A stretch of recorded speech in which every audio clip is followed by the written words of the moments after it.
ይኸው ተመልሻለሁ።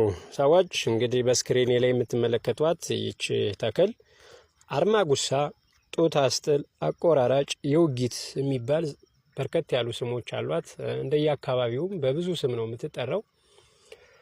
ለሰው ልጅ ሕይወት ጉልህ የሆነ አስተዋጽኦ አላት። በኢትዮጵያ እንግዲህ ታሪክ ብዙ ጊዜ በልጅነታችን ሆዳችን ሲቆርጠን፣ ስንታመም፣ ተቅማጥ ሲይዘን አሜባ፣ ጃርዲያ የሚባሉትን ያክሙን የነበረ እናትና አባቶቻችን በዚች ተክል ነው። ይቺ ተክል ዘርፈ ብዙ ጠቀሜታ አላት። መናፍስት ይርቋታል፣ መናፍስት አይወዷትም። የዛር መንፈስ፣ የቡዳ መንፈስ፣ ይሄ የአጋንንት ቁራኛ የሆነ ሰው ይችን ተክል ማታ ማታ ስሯን ቅጠሏን አድርቆ ግንዷንም አብሮ እኩል የደረቀውን በፍም እሳት እያቃጠለ እየታጠነ ቢተኛ መናፍስት ከሱ አይቀርቡም፣ ይርቃሉ። ያለውም ቢሆን ይባረራል ማለት ነው። ስኳርን ማከም ትችላለች። ታይፕቱ የሚባለውን ታይፕቱ ወይም ይሄ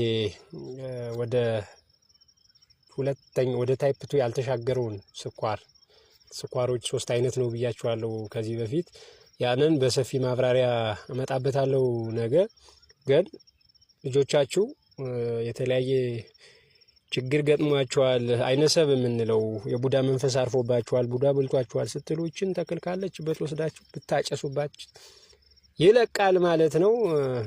በእኛ ሀገር ታሪክ ቡዳ የሚባል ነገር የለም ተብሎ ይታመናል። ግን በውስጥ አዋቂነት ሁላችንም እናምናለን። ላፎ አትበሉ ስለሚባል ነው። ያው ችግሩ የደረሰባችሁ ስለምታውቁት ተጠቀሙበት። ይኸውላችሁ አርማጉሳ